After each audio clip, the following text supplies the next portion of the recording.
இந்திய கிரிக்கெட் அணியினுடைய முன்னாள் கேப்டன் மகேந்திர சிங் தோனி அவருடைய பிறந்த நாள் இன்னைக்கு இல்லையா? ஸோ அதனால அவரை பற்றின ஒரு சிறப்பு தொகுப்பை நாம இப்ப பார்க்கலாம். பீகாரிலிருந்து பிரிந்த சிறிய நகரம் ராஞ்சி. அங்கிருந்து கிரிக்கெட் களம் கண்ட ஒருவர் பெருங்கனவுகளை நனவாக்கினார்.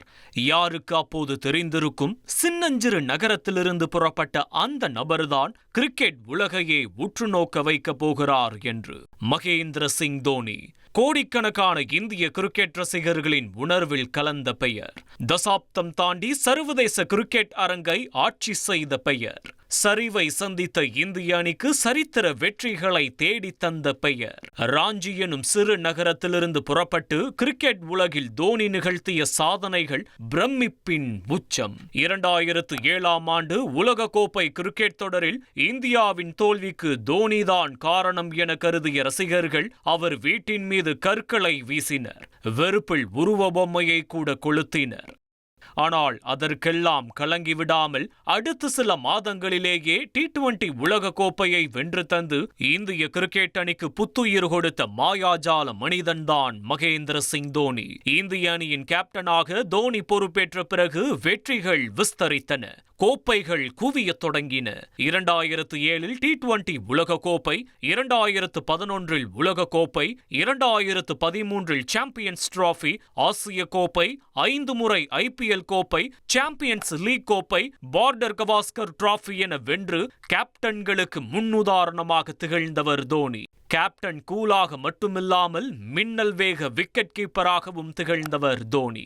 அவரது விக்கெட் கீப்பிங் திறமைகள் வியப்பூட்டுபவை. கோட்டை மில்லிமீட்டர் அளவு தாண்டினாலும் எதிரணி பேட்டர்கள் காலிதான். ஆட்டத்தின் சூழலை கணிப்பதில் தோனிக்கு நிகர் தோனிதான். போட்டியை ஆழமாக கொண்டு செல்வதில் தோனி ஒரு பல்கலைக்கழகம். துளியும் பதற்றமில்லாமல் எவ்வித சலனமும் இல்லாமல் இறைக்காக காத்திருக்கும் வேங்கை போல் சரியான சமயத்தில் இலக்கை எட்டி பிடிக்கும் தோனியின் அணுகுமுறை ரசிகர்களின் நினைவிலிருந்து நீங்காது.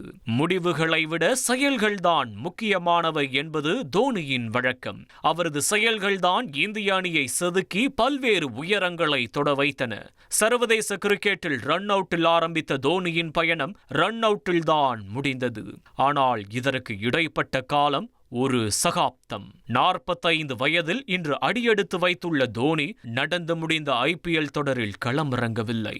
அடுத்த IPL தொடர் அவரின் கடைசி தொடராக இருக்கலாம். இறுதிப் போட்டியின் கடைசி ஓவரில் 15க்கும் மேற்பட்ட ரன்கள் வெற்றிக்கு தேவைப்படலாம். களத்தில் தோனியே கூட நிற்கலாம். அப்போதும் கோடிக்கணக்கான ரசிகர்கள் தோனி பினிஷ் பண்ணி கோப்பையை வென்று தருவார் என்ற ஆழமான நம்பிக்கையுடன் காத்திருப்பார்கள். ஆம், அந்த நம்பிக்கைதான் மகேந்திர சிங் தோனி. இனி செல்லும் இடமெல்லாம் செய்தி. தந்தி டிவியின் வாட்ஸ்அப் சேனலை ஃபாலோ பண்ணினா செல்ல இருக்கும் இடமெல்லாம் செய்தி. இதோ QR கோட் இப்பவே ஸ்கேன் பண்ணுங்க, ஃபாலோ பண்ணுங்க.